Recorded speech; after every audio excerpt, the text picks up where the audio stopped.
dayah yang beliau pimpin itu adalah dayah yang keempat.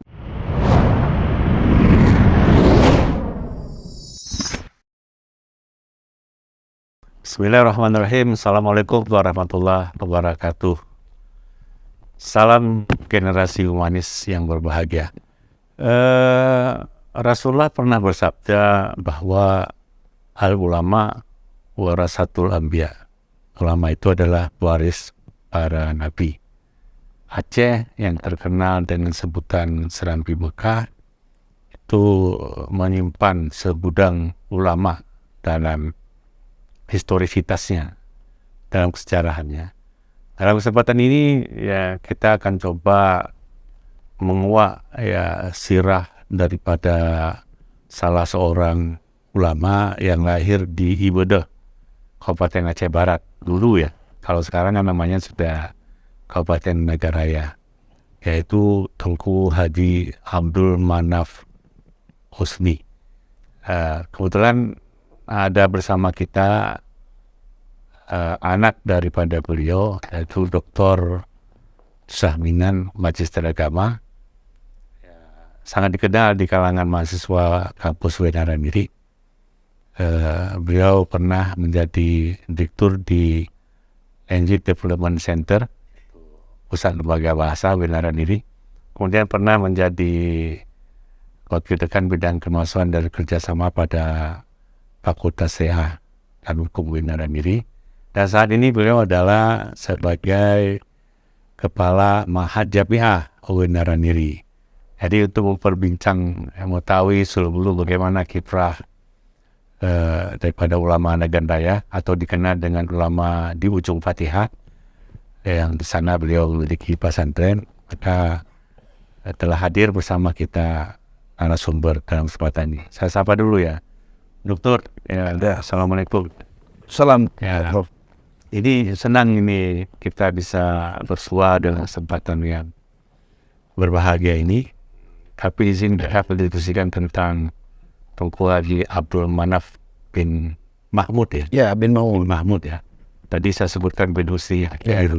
Bin Mahmud. Beliau adalah ayah kandung daripada dokter. Ya. Bisa nggak berbagi ya, bagaimana beliau waktu kecil? Tentu kan mendengar secara kehidupan beliau, bagaimana kiprahnya sampai di daya, atau apa pengalaman yang sangat spesifik dokter bersama dengan ayah Anda. Silakan. Ya. Baik, terima kasih Pak Prof atas pertanyaan dan bincang-bincang untuk mengetahui sirah ataupun sejarah orang tua saya, yang saya tidak mengatakan maksudnya untuk ini supaya mengangkat berbangga-bangga, anda, karena memang beliau itu ulama. Kalau ulama itu ada murid ya, ada murid. Jadi kalau ayah saya itu punya murid dari seluruh Aceh lah. Kalau misalnya saya ke Aceh Utara ada murid, saya ke Bakongan ada murid. Nah, kalau di Banda Aceh juga sekarang ada bekas-bekas murid daripada ayah saya. Sebelum cerita murid, beliau Tengku Haji Abdul Manaf bin Mahmud ini dulu berguru kepada siapa? Berguru kepada Syekh Mahmud. Syekh Mahmud di Bakongan ya? Di Melampidi. Melampidi ya. Tempat guru abuyanya Mendawali. Damali, oh iya. Di situ. Kemudian berguru kepada Abu Sangkalan. Sangkalan, Samsudin Sangkalan. Kemudian berguru kepada Syekh Abu Bakar, dari yang beliau itu asalnya dari Pulau Aceh ini. Pulau Aceh, Aceh besar. Kemudian mengaji di Melampidi, di sana. Sampai di sana itu ayah saya itu berguru kepada Syekh Abu Bakar itu. Syekh Abu Bakar itu selama beliau anak berada di Melampidi di sana. Berarti artinya Tengku Haji Abdul Manaf itu menimba ilmu agama, maksudnya di Belang Piti dan ada gurunya di Aceh Besar. Udah Aceh. Ya, guru yang di Aceh Besar ini belajar di sana juga. Oh, belajar di sana juga. Belajar di sana. Nah, Baik. ya, belajar di sana. Jadi kalau saya cerita sejarah masa kecil beliau itu jauh berbeda dengan kehidupan kita. Jadi artinya beliau itu orang yang artinya orang tua nenek daripada kami itu banyak istri, ya banyak istri. Jadi kalau tahulah kalau banyak istri itu kadang-kadang ada sebagian anak yang tidak terurus, tidak Oke, termasuk mana saya? termasuk ayah saya mungkin tidak terurus baik. Jadi beliau dengan kemauan sendiri itu pergilah mengaji. Pergilah mengaji ke Belampidi. Kebetulan kakek saya itu istri ketiganya di Lamainau. Lamainau di perbatasan. Di perbatasan itu. Di perbatasan. Jadi ayah saya mengaji di Belampidi di sana. Jadi dalam beliau itu mengaji, beliau dulu ada keahlian. Beliau itu kalau orang sekarang mengaji di pesantren, orang Dayah sekarang, nah, kalau Pak Prof itu tahu kalau orang Dayah yang alumni Dayah itu kalau dia di imam nggak berani, kecuali di tempatnya, di lingkungannya saja. Tapi kalau outsider, nggak bisa. Misalnya ini, saya alumni Dayah, jadi imam sebentar di Baitur Rahman itu nggak berani. Iya. Tapi alhamdulillah kalau ayah saya itu di mana saja bisa. Asal dipanggil tampil ya. Karena beliau itu bermula di Tukari. Artinya kan tingkat kompetensi beliau sangat tinggi ya. Kepercayaan diri itu tapi ini penting ya. Generasi humanis hari ini perlu ada kepercayaan diri barangkali. Itulah yang sebenarnya yang harus kita ikuti sekarang. Ada satu itulah apa jejak beliau itu sangat mementingkan Al-Quran. Kalau sekarang, kalau mengaji di Dayah itu, meninggalkan Al-Quran. Maksudnya? Tidak mengaji Al-Quran itu hanya bisa untuk baca. Kemudian ataupun pemahaman, tapi kalau memperbaiki bacaannya itu tidak. Jadi tahsinul qiraatul Quran ya. Tajwid itu kurang. Ada tapi kurang. Makanya ayah saya itu dulu beliau itu di Aceh Selatan namanya dulu ya. Aceh Selatan terus Nasridi itu Aceh Selatan ya. Selatan. Dulu beliau itu sebagai terus menjadi Ronda Musabakah juara terus. Qari ya. Qari ya. Berarti Tengku Haji Abdul Manaf ini adalah Qari ya. Qari itu. Terus beliau baca. Kemudian di antara salah satu kata ayah saya muridnya yang sangat hebat dan sangat jenius. Itulah Dr. Andes Tarmizi Dahmi. Oh ya, itu termasuk guru saya di Fakultas Syuluddin. Itu murid ayah saya tuh. Daripada ayah doktor ya. Ya, Tarmizi Dahmi. Kata beliau waktu saya diantar dulu ke Banda Aceh sini, kamu kuliah di mana? Mau kuliah di Banda Aceh, saya nanti saat itu sama Tarmizi Dahmi. Dia bilang sama Tarmizi. Saya nggak tahu mana Ustaz Tarmizi. Rupanya beliau tuh dosen yang sangat dikenal juga, orang yang berilmu di sini. Iya. Jadi setelah beliau itu belajar di sana selama 12 tahun lebih. Tentu dengan masa beliau menuntut ilmu di Dayah lebih kurang 12 tahun, ini kan menjadi modal ya. Beliau mendirikan Dayah tentu. Itu Dayah yang beliau dirikan di Ujung Patihan namanya apa itu? Dayah itu namanya Bustanul Jannah. Bustanul Jannah. Jadi Bustanul Jannah itu kalau bahasa hari-hari kita kebun surga. Kebun surga. Ada nggak filosofi mengapa beliau menamakan Dayah itu dengan Bustanul Jannah? Tahu nggak itu?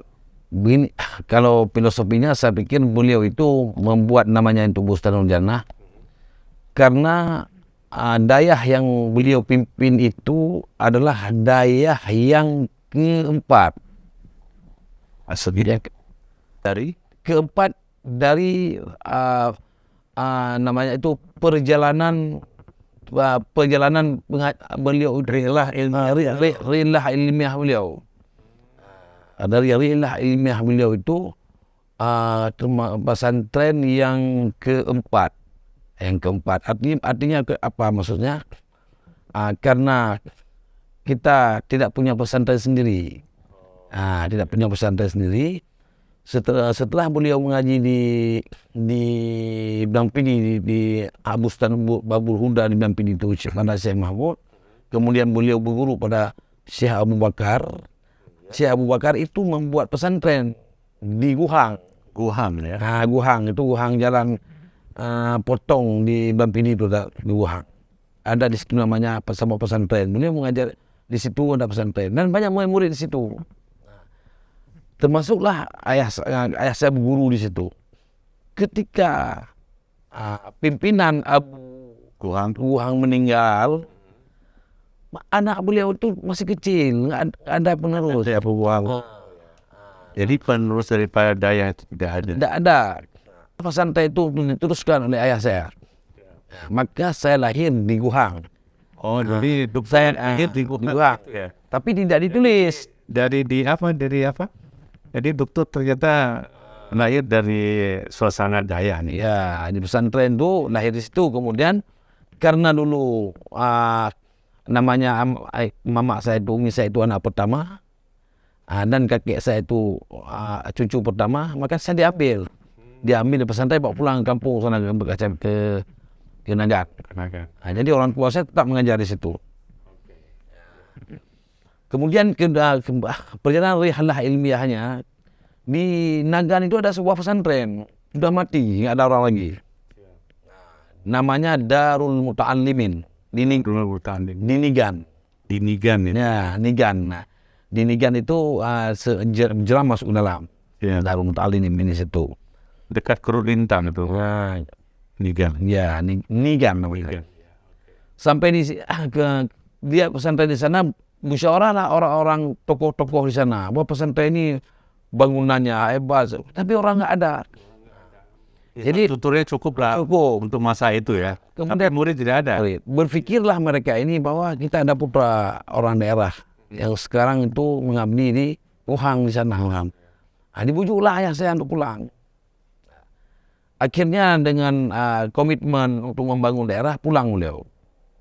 Pulang mengajarlah di Darul Muta'allimin.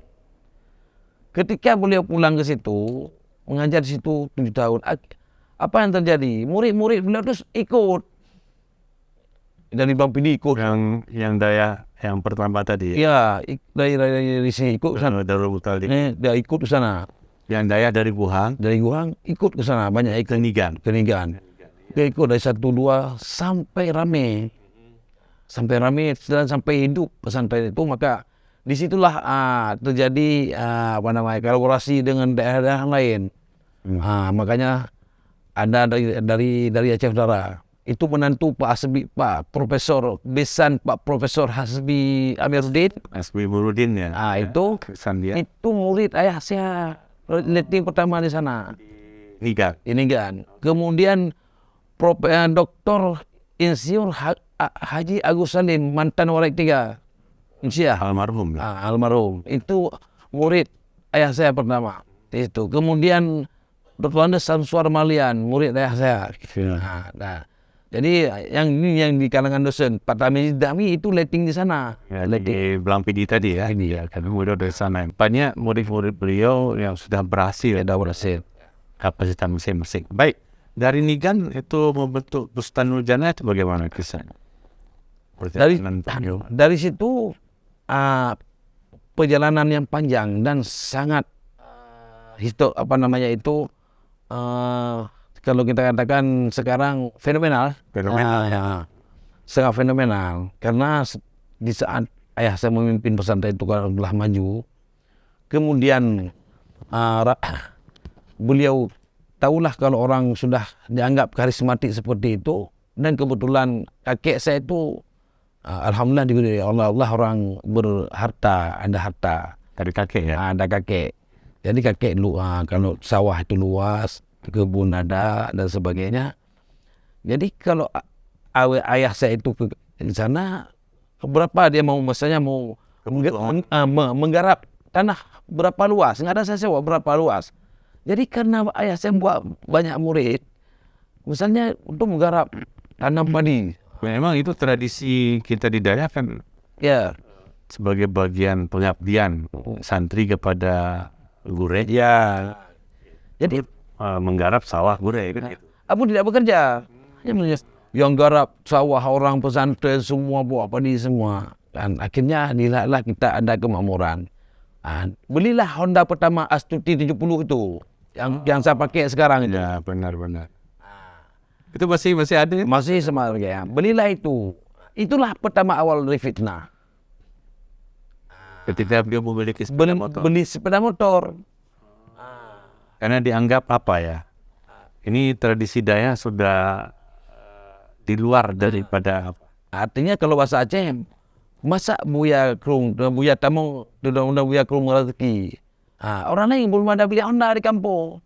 Beliau sudah ada, sudah beli. Artinya banyak rezeki di pesantren itu. Ada mungkin ada apa, nggak tahulah orang. Karena terjadi fitnah seperti itu, padahal yang rezeki yang datang itu hasil kerja anak-anak murid, dan kerja anak murid yang membantu, karena banyak menggarap tanah kan banyak hasil. Ya itu. Akhirnya tahulah kakek saya, katanya nggak usah lagi ke situ, pulang ke sana. Akhirnya pulang ke Ujung Patihan. nggak pulang ke Ibadah. Ke Ibadah lagi. Tempat kelahiran. Setelah pulang Ibadah, kata kakek saya mau kita buat pesantren sendiri. Sudah ada pesantren di sana. Nanti ada adik iparnya, itu Pak Cik saya. Kata ya abu saya nggak usah lah. Saya biar sendiri aja.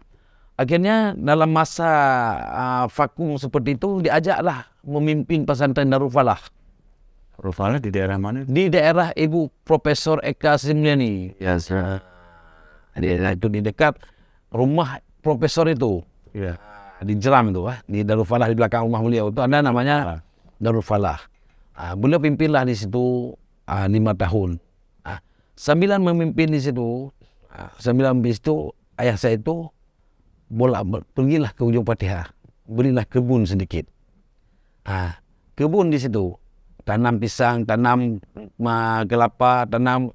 Akhirnya pagi pergi, sore pulang gitu. Sampai di sana dilihatlah semua orang Ujung Patiha. Ada apa ini? Kan, enggak usah di sana bikin kebun. Ajak tidur semalam. Dah buat gubuk kan di sana, dah bermalam. Ini maksudnya cikal bakal. Cikal bakal. Rencana itu ya. Sampai situ katanya, Tengku nggak usah lagi pulang ke sana. Di sini aja. Di sini aja. Jadi artinya beliau berhasil menurut saya membangun sentimen positif warga ya di dalam tentang ilmu agama ya. Ya. Sehingga ditawarkan udahlah di sini aja buat dari itu. Ya. Ini di kebun ya tadi ya? Di kebun. Nah, kebun berawalnya dia kebun. Kebun ya. Akhirnya didirikan balai mungkin? Tidak, ada tanah dijual. Dijual dengan harga seperti tidak ada harga. Artinya harga sebagai syarat aja untuk bikin rumah aja. Iya, oke. Setelah itu di sampingnya dikasih tanah wakaf sedikit.